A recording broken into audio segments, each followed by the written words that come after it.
आपने सरकारी अस्पतालों की लापरवाही और उनकी संवेदनहीनता की बहुत सी खबरें देखी होंगी, लेकिन बहुत से ऐसे भी सरकारी अस्पताल हैं जहां के कर्मचारी, जहां के स्वास्थ्यकर्मी सीमाओं से आगे बढ़कर गरीब और दुखी लोगों की सेवा कर रहे हैं। यह कहानी है बाराबंकी जिला अस्पताल की, जहां के कर्मचारी पिछले 2 सालों से एक परेशान बेसहारा महिला की देखभाल कर रहे हैं। आखिर कौन है पार्वती और ऐसा क्या हुआ, क्यों उसे अस्पताल में रहकर अपना जीवन बिताना पड़ रहा है? यूं तो हम सभी के पास अपना अपना घर होता है, अपना अपना परिवार होता है, लेकिन कुछ ऐसे लोग भी हैं जो दुर्भाग्यवश अपने घर से किन्हीं कारणों से दूर बेनामी जिंदगी जी रहे हैं और उनके पास न रहने को घर है और न ही परिवार। ऐसी ही कहानी है जिला चिकित्सालय बाराबंकी के ट्रामा सेंटर में रहने वाली पार्वती की।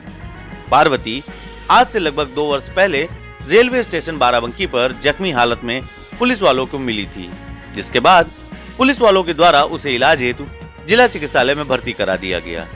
डॉक्टरों ने उसका उपचार किया और वह ठीक हो गई, लेकिन भाषा की समस्या के चलते वह किसी को अपना पता नहीं बता सकी और न ही लिख सकी।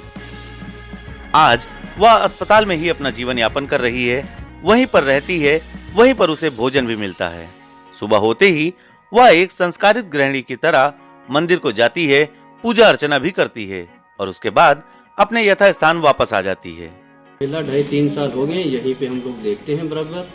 बस सुबह होते हैं नहाना धोना और अपने इमरजेंसी वार्ड पे पलंग पे जो है बैठना, और यहाँ डेली इधर तो काफ़ी दिन से देख रहे हैं डेली आके पूजा करना है। यहाँ दवाई में एडमिट हैं इमरजेंसी वार्ड में, तो आया 2.5-3 साल हो गए। और क्या किया करती हैं ये यहाँ पर? खाली वहीं बैठती हैं, सुबह जाती हैं नहा कर फिर आ जाती है, उसी में बैठती हैं। लोग बताते हैं मंदिर पे पूजा पाठ भी करती हैं। उन्हें तभी घर आती हैं पूजा करने। पार्वती का स्वभाव इतना अच्छा है कि अस्पताल का समस्त स्टाफ उससे घुल मिल गया है और पार्वती का ख्याल भी रखता है।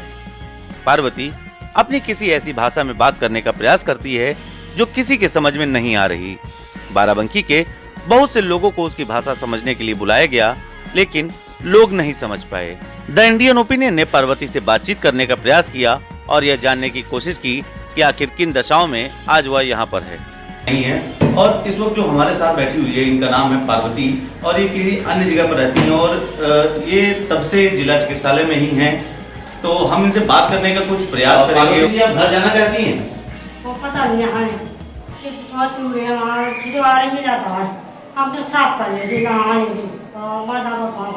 अब ये किस भाषा में हमसे बात कर रही हैं, हम इसके बारे में तो आपको नहीं बता पाएंगे। बच्चे हैं आपके? बच्चे तो बच्चा है, तो बच्चा है, बिटिया है,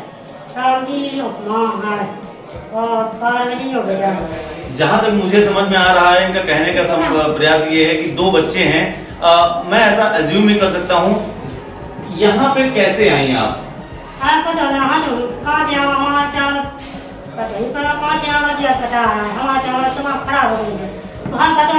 घर है आपका? घर यहाँ पे खाना वाना कैसे खाती हैं? खाना खाती हैं? घर जाना चाहती हैं? अपने घर आप जाना चाहती हैं? बाराबंकी जिला चिकित्सालय के डॉक्टरों और कर्मचारियों की सद्भावना के चलते पिछले 2 वर्षों से पार्वती के लिए जिला अस्पताल ही उसका घर हो गया है। अस्पताल के मुख्य चिकित्सा अधीक्षक SK सिंह द्वारा बताया गया कि उन्होंने प्रोबेशन विभाग को इस संबंध में सूचना दी है और जल्द ही पार्वती को उचित मदद उपलब्ध कराने के लिए कहा है। बीमार थी और ये आई थी और इसके साथ कोई नहीं था और यहाँ उपचार किया गया, ये ठीक हो गई। उसके बाद से इसको चूँकि वयस्क भी है और हमने कहा भी कि जाए, पर वो गई नहीं। थोड़ी सी लैंग्वेज प्रॉब्लम है, कई बार इसको डिटेल बता नहीं पाती है। हम लोग प्रयास रखें कि उसके घर का पता चल गया, उसको पूजा। अभी तक कोई लिखा पढ़ी इस संबंध में की गई आपके द्वारा? हाँ, एक बार प्रोबेशन अफसर को इसके लिए लिखा गया था, को भी लिखा गया था, तो अभी तक कोई इसको पता नहीं चला। वहीं जब हमने प्रोबेशन विभाग के जिला प्रोबेशन अधिकारी अनिल कुमार मौर्य से संपर्क किया तो उनके द्वारा बताया गया कि आपके चैनल के माध्यम से हमें खबर मिली है और हम जल्द ही पार्वती को आसरा दिलाने का प्रयास करेंगे।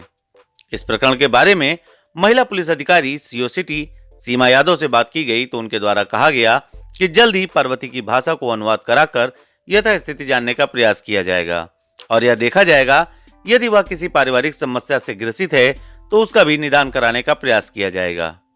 हालांकि हमारी इस न्यूज स्टोरी का उद्देश्य मात्र यह नहीं है कि पार्वती को आसरा मिल जाए और वह अपने घर पहुंच जाए। हमारा कहीं ना कहीं उद्देश्य यह भी है कि सरकारी अस्पताल के जिस बेड पर लगभग 2 वर्षों से वह अपना जीवन यापन कर रही है, उस बेड की सुविधा किसी जरूरतमंद मरीज को मिल सके।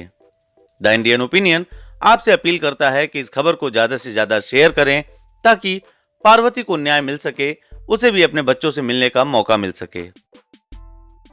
घर जाना चाहती हैं? अपने घर आप जाना चाहती हैं?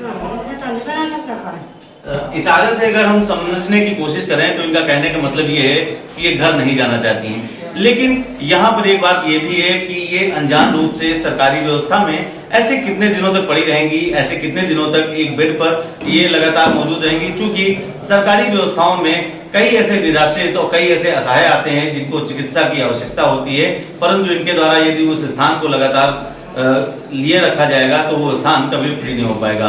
हालांकि इस पर प्रशासन को भी चाहिए कि इनको किसी वृद्धाश्रम अन्यथा किसी सुचारू जगह पर इनको पहुंचा दिया जाए। जनपद बाराबंकी से द इंडियन ओपिनियन के लिए अंकित वर्मा के साथ नितेश मिश्रा। अगर आप यह वीडियो फेसबुक पर देख रहे हैं तो हमें लाइक और फॉलो करें। अगर यूट्यूब पर देख रहे हैं तो सब्सक्राइब करें और बेल आइकन प्रेस करें।